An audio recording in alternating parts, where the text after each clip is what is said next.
Bismillahirrahmanirrahim. Assalamualaikum warahmatullahi wabarakatuh. Alhamdulillahilladzi hadana lihadza wa ma kunna linahtadiya laula an hadana Allah. May yahdihillahu fala mudilla lahu wa may yudlil falan tajida lahu waliyyan mursyida. Asyhadu an la ilaha illallah wahdahu la syarika lah wa asyhadu anna Muhammadan abduhu wa rasuluhu walladzi la nabiyya ba'dah. Allahumma fassalli wa sallim ala habibina wa syafi'ina wa dhuhrina wa maulana Muhammadin wa ala alihi wa ashabihi wa ansarihi wa junudihi wa man da'a bida'watihi wa man jahada haqqa jihadihi ila yaumiddin amma ba'd. Faqad qala Allah Ta'ala fi kitabihil karim a'udzu billahi as-samil 'alim minasy syaithanir rajim. Ya ayyuhalladzina amanu taqullaha wal tanzur nafsum ma qaddamat lighad wattaqullaha innallaha khabirum bima ta'malun. Wa qala Rasulullah sallallahu alaihi wasallam innamal a'malu binniyat wa innama likulli imri'in ma nawa. Faman kanat hijratuhu ila Allah wa rasulihi fahijratuhu ila Allah wa rasulihi. Wa man kanat hijratuhu lid-dunya yusibaha aw imra'atin yankihuha fahijratuhu ila ma hajara ilaih. Atau kama qala Rasul sallallahu alaihi wasallam Nabiyul Karim. Bapak-bapak, ibu-ibu, tuan-tuan, perempuan, sahabat sahabat, ikhwan akhwat, saudara-saudari, sidang pemirsa yang budiman, yang dirahmati dan juga dikasihi oleh Allah Subhanahu wa taala. Alhamdulillah kita memanjatkan rasa pujian, sanjungan dan rasa kebesarannya hanya kepada Allah Subhanahu wa taala, karena sesungguhnya Allah yang maha besar, maha agung, yang maha memiliki pujian-pujian dan sanjung-sanjungan. Bahkan baginda Rasulullah SAW sendiri tidak mampu menghitung-hitung pujian dan sanjungan kepadanya. Dia menyanjung untuk dirinya. Sebagaimana di dalam hadis Rasulullah SAW bersabda, La uhsi thana'an alaika, anta kama athnaita ala nafsi. Kita bersyukur kenapa? Karena kita masih diberikan ruang, kesempatan, usia, untuk saling berkongsi, sharing di dalam syarah kitab Al-Hikam, buah karya Syekh Ibnu Athaillah As-Sakandari rahimahullah. Dan pada kesempatan kali ini kita bertemu kembali dalam hikmah yang ke-51 dengan tema keluar dari alam menuju kepada pencipta alam. Sebagaimana kalam hikmatnya, Syekh Ibnu Athaillah As-Sakandari mengatakan, La tarhalu min kaunin ila kaunin fatakuna kahimarir raha yasiru wal makanul ladzi artahala ilaihi huwa alladhi artahala minhu walakin artahala minal akwani ila al mukawwan wa inna ila rabbikal muntaha. Yang artinya, jangan kamu berpindah dari satu hal alam kepada hal alam yang lain. Jika demikian, kamu adalah umpama keledai yang berputar mengelilingi penggilingan, di mana ia menuju ke satu tujuan, tiba-tiba ia kembali kepada tempat dimulainya. Hendaklah engkau melintas batas alam dan menuju kepada pencipta alam. Sesungguhnya kepada Tuhanmu lah puncak segala tujuan. Bapak-bapak, ibu-ibu, tuan-tuan, puan-puan, sahabat-sahabat, ikhwan akhwat, hadirin sekalian yang dikasihi dan dirahmati oleh Allah Subhanahu wa taala. Keadaan orang yang tidak dapat melepaskan dirinya dari syirik adalah seumpama seekor keledai yang terikat dan berputar menggerakkan batu penggiling. Walaupun jarak yang ditempuhnya jauh, namun dia senantiasa kembali ke tempat yang sama. Jika dia ingin bebas, seharusnya dia melepaskan ikatannya dan keluar dari lingkaran yang sempit. Orang yang ingin membebaskan dirinya dari seluruh syirik, hendaklah membebaskan perhatian hatinya dari semua hal, kecuali hanya kepada Allah Subhanahu wa taala semata. Keluar dari bulatan-bulatan alam dan masuk kepada wujud mutlak Allah Subhanahu wa taala. Dalam perjalanan ada beberapa tahapan yang perlu dilalui sebelum mencapai wujud yang mutlak. Tahapan pertama ialah membebaskan diri dari kungkungan penjara alam jasad.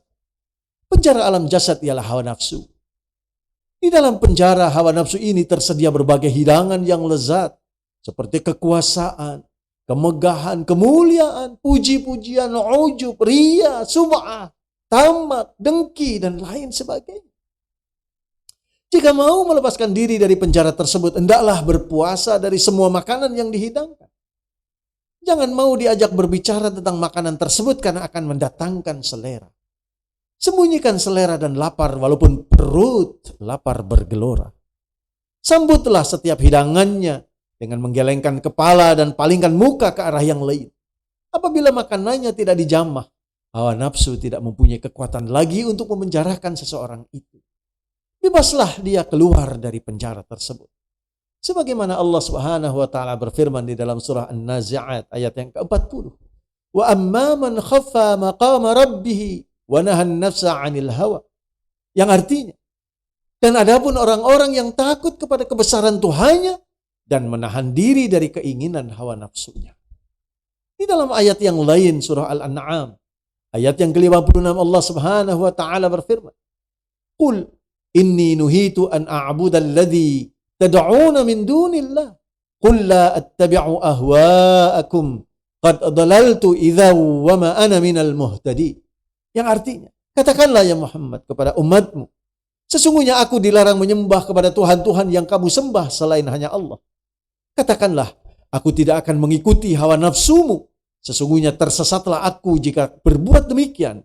Dan tidaklah pula aku termasuk orang-orang yang mendapat petunjuk. Tuan-tuan dan puan, ma'asyiral muslimin, Bapak Ibu hadirin sekalian yang dirahmati dan dikasihi oleh Allah. Setelah keluar dari penjara nafsu, seseorang akan berhadapan dengan penjara dunia.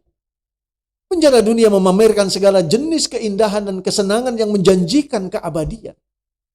Dunia menghidangkan apa saja yang menyenangkan dan menimbulkan selera. Di dalam penjara seseorang dibolehkan melakukan apa saja, menikmati hidangan apa saja tanpa pantangan dan larangan. Di dalam penjara dunia ini, seseorang dikurung di dalam kamar yang bernama syahwat. Kaki dan tangannya dirantai dengan rantai yang bernama kelalaian. Matanya ditutup dengan penutup yang bernama panjang angan-angan. Di dalam penjara ini, makanan hawa nafsu masih dihidangkan karena dunia dan hawa nafsu senantiasa bekerja sama.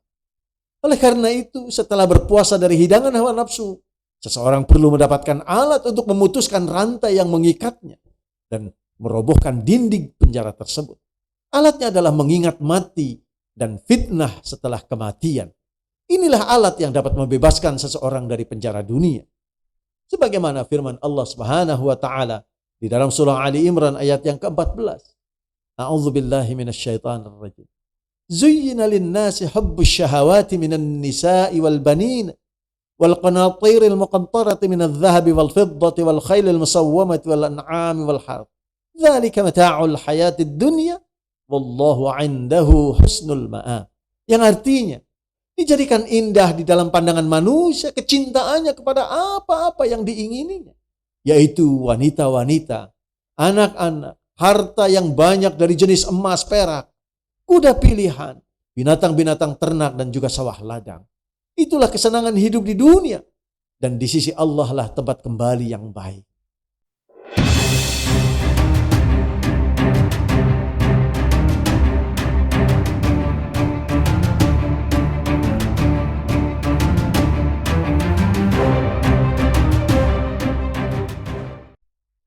Ma'asyiral muslim, Rasulullah sallallahu alaihi wasallam bersabda sebagaimana diriwayatkan oleh Ibnu Wajah dan juga Imam Muslim, "Ad-dunya sijnul mu'min wa jannatul kafir." Yang artinya, dunia adalah ibarat penjara bagi orang-orang yang beriman dan surganya bagi orang-orang kafir. Tuan-tuan, Bapak Ibu hadirin sekalian yang dirahmati dan dikasihi oleh Allah. Sahabat sahabat, ikhwan dan juga akhwat. Pemirsa yang dirahmati dan dikasihi. Setelah keluar dari penjara dunia, seseorang masuk ke dalam penjara akhirat. Hidangan di dalam penjara ini ialah pahala, surga, dan bidadari. Rantai yang mengikat seseorang di dalam penjara ini adalah kehendak atau keinginan, atau lebih tepat jika dipanggil dengan kesadaran terhadap dirinya sendiri. Perhatian kepada diri sendiri untuk melakukan amal-amal kebaikan menjadikan seseorang lebih terkungkung di dalam penjara akhirat. Kendaraan yang dapat membawanya keluar adalah ilmu. Yaitu ilmu yang bisa melepaskan seseorang dari bersandar kepada amalnya dan melihat bahwa amal kebaikan yang keluar dari dirinya adalah karunia Allah Subhanahu wa taala semata-mata. Tanpa karunia rahmat daripada Allah dan petunjuk darinya, niscaya tidak akan ada kebaikan pada dirinya. Apabila seseorang telah kuat berpegang kepada karunia Allah, dia akan terbebas dari penjara akhirat. Sebagaimana di dalam firman-Nya, Allah SWT berfirman dalam surah An-Nisa ayat yang ke-162. A'udzu billahi minasyaitonir rajim. Lakinir rasikhuna fil ilmi minhum wal mu'minuna yu'minuna bima unzila ilaika wa ma unzila min qablik wal muqimina as-salah wal mu'tuna az-zakah wal mu'minuna billahi wal yaumil akhir ulaika sanu'tihim ajran 'azima. Yang artinya, tetapi orang-orang yang mendalam ilmunya di antara mereka dan orang-orang yang beriman, mereka beriman kepada apa yang telah diturunkan kepadamu ya Muhammad, yaitu Al-Quranul Karim, dan apa yang telah diturunkan kepada yang sebelummu, dan orang-orang yang mendirikan salat, menunaikan zakat, dan yang beriman kepada Allah serta hari kemudian. Orang-orang itulah yang akan kami berikan kepada mereka pahala yang besar. Juga di dalam surah yang lain, surah Sad ayat yang ke-45, Allah Subhanahu wa taala berfirman, "Wadhkur ibadana Ibrahim wa Ishaq wa Yaqub ulil aidi wal absar." Yang artinya, dan ingatlah hamba-hamba kami yaitu Ibrahim, Ishak dan Yaqub yang mempunyai perbuatan-perbuatan yang besar dan ilmu-ilmu yang tinggi. Demikian juga di dalam firman-Nya surah Al-Kahfi ayat yang ke-65.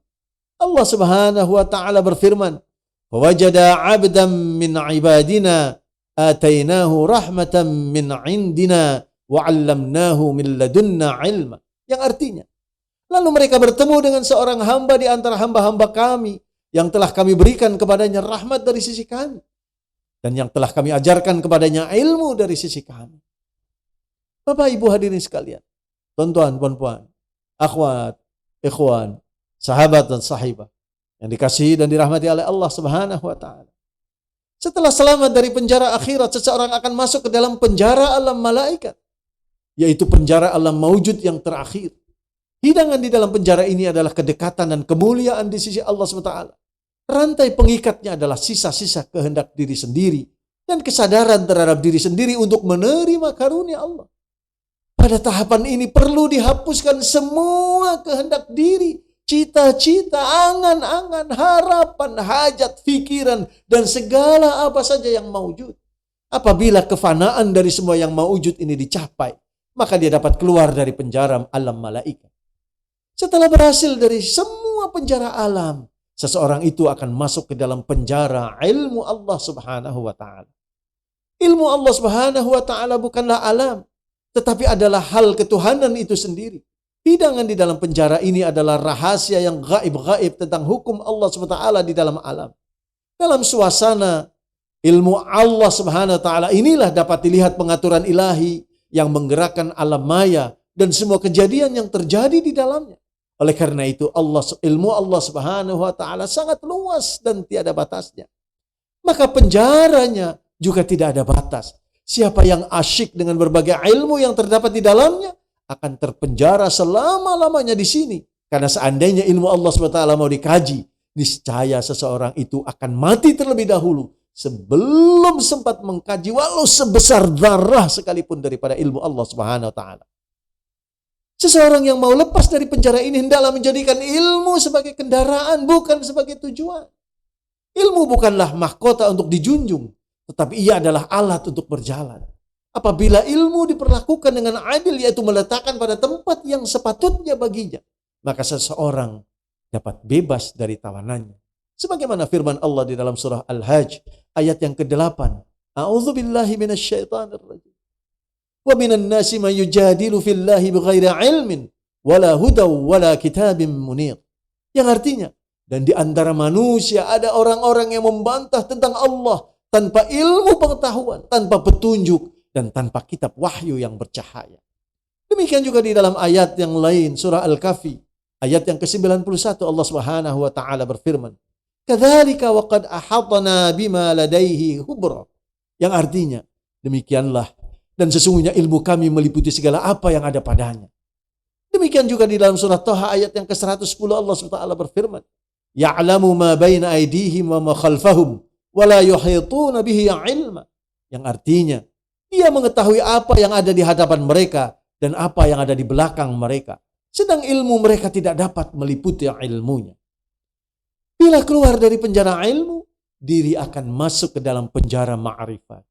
Ia adalah penjara yang paling kukuh. Ilmu Allah dan ma'rifatullah bukan lagi alam maujud. Hasil yang didapat pada keduanya adalah hakikat atau hal-hal ketuhanan. Paling tinggi pencapaian ilmu tentang Allah Subhanahu wa taala ialah tidak tahu dan tidak boleh dikatakan apa-apa karena tiada sesuatu yang menyamainya, menyerupainya atau boleh diibaratkan untuknya.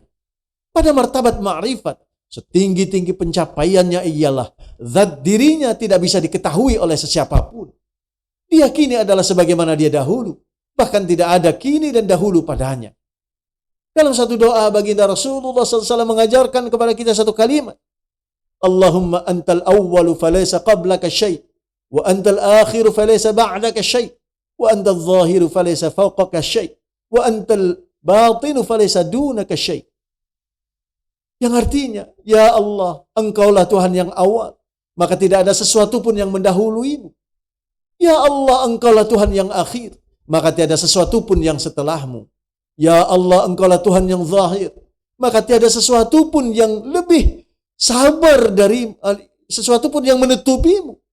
Ya Allah, Engkaulah yang Tuhan yang maha batin, maka tidak ada sesuatu pun yang lebih samar darimu. Sebagaimana diriwayatkan oleh Imam Muslim, Tirmidzi, Abu Daud, dan juga Imam Ahmad.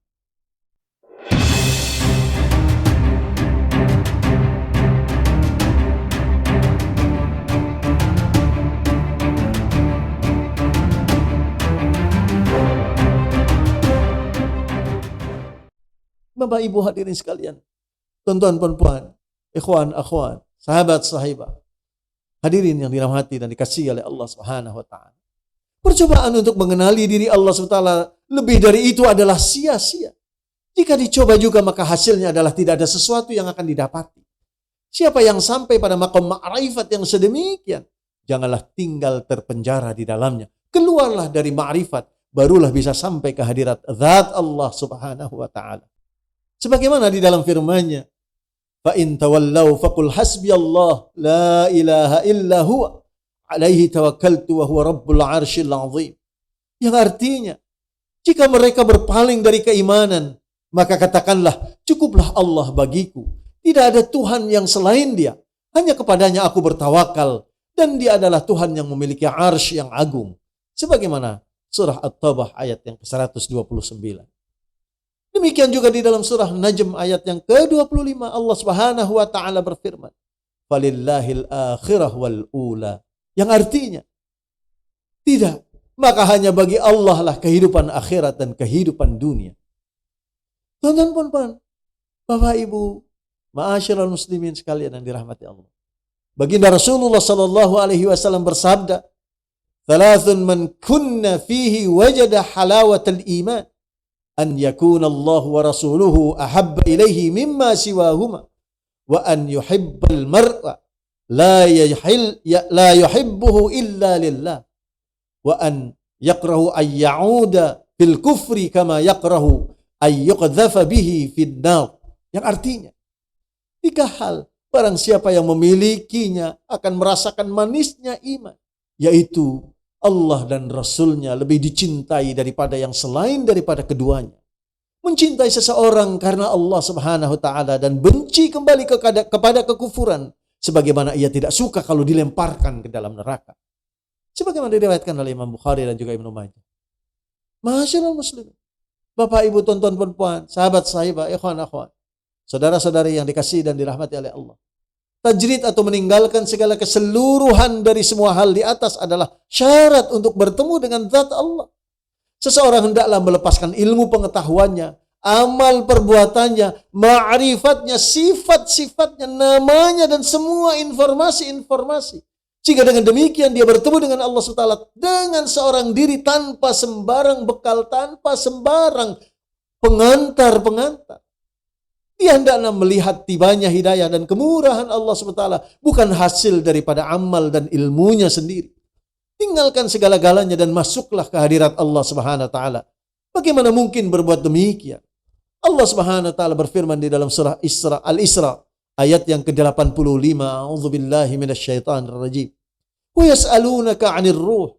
Qulir ruhu min amri rabbi wa ma utitum minal ilmi illa qalila. Yang artinya, dan mereka bertanya kepadamu tentang ruh. Katakanlah ya Muhammad, ruh itu dari perkara urusan Tuhanku. Dan kamu tidak diberikan ilmu pengetahuan melainkan sedikit saja. Masyaallah muslimin. Sesuatu yang kita tidak mengerti dan tidak mempunyai ilmu tentangnya. Kecuali terlalu sedikit adalah tentang ruh. Biarkan hati dengan cahaya ruh yang mulia yang berkasih cinta dan bermesra dengan Allah SWT. Serta datang menghadap kepadanya. Yaitu zat Allah yang maha agung lagi maha sempurna. Sebagaimana firman-Nya dalam surah Asy-Syu'ara ayat yang ke-89. A'udzubillahi minasyaitonir rajim. Illa man atallaha biqalbin salim. Yang artinya, kecuali orang-orang yang menghadap kepada Allah dengan hati yang bersih. Demikian juga di dalam ayat yang lain, idz jaa rabbahu biqalbin salim. Yang artinya, ingatlah ketika dia datang kepada Tuhannya dengan hati yang suci. Sebagaimana di dalam surah As-Saffat ayat yang ke-84. Demikian juga di dalam surah Al-Hijr ayat yang ke-29 maupun juga surah Sad ayat yang ke-72. Allah Subhanahu wa taala berfirman, "Fa idza sawaituhu wa nafakhtu fihi min ruhi faqa'u lahu sajidin." Yang artinya, maka jika aku telah sempurnakan penciptaannya yaitu Adam dan aku tiupkan padanya roh dari ciptaanku, maka hendaklah kamu wahai para malaikat tersungkur dengan bersujud kepadanya. Masyaallah muslimin. Ghazwan rahimallah berkata, aku merasakan kesenangan hatiku pada saat aku duduk dengan zat yang kebutuhanku ada padanya. Sebagaimana disampaikan oleh Syekh Ibn Rajab di dalam kitabnya Jami'ul Ulum wal Hikam, bab hadis yang kedua. Masyaallah muslimin. Roh yang berkait atau dinisbahkan kepada Allah itulah yang menghadap kepada Allah SWT. Dan yang dapat masuk ke hadirat Allah. Roh adalah urusan Allah. Bagaimana roh masuk ke hadirat Allah? Yang demikian itu juga merupakan urusan Allah Subhanahu wa taala. Kita tidak diberikan ilmu tentangnya kecuali teramat sedikit. Pengetahuan yang sedikit itu ialah urusan Allah Subhanahu wa taala. Jangan dipersoalkan ataupun dibantah. Allah Subhanahu wa taala adalah puncak segala tujuan, penghabisan segala perjalanan, dan Dia adalah tumpuan semua permintaan. Kita hilangkan diri kita, keinginan-keinginan kita, kehendak-kehendak kita, rasa seolah kita mengetahui dan sebagainya, kita buang. Karena sesungguhnya semua ini adalah milik Allah Subhanahu wa taala dan kita dikembalikan kepadanya. Inna lillahi wa inna ilaihi raji'un. Mudah-mudahan Allah memberikan kepada kita hidayah, bimbingan, inayah, riayah, memberikan keistiqamahan di dalam iman, memberikan kemanisannya, memberikan juga kepada kita zauq yang begitu mendalam, sehingga dengan demikian tercapai tujuan kita untuk mampu kita berhadapan dengan Allah SWT. Sehingga tiada sesuatu, tiada waktu, tiada kesempatan kecuali kita senantiasa mengingatinya. Mudah-mudahan bermanfaat. Aqulu qouli hadza astaghfirullahu li wa lakum. Billahi taufiq wal hidayah wa afu minkum. Assalamualaikum warahmatullahi wabarakatuh.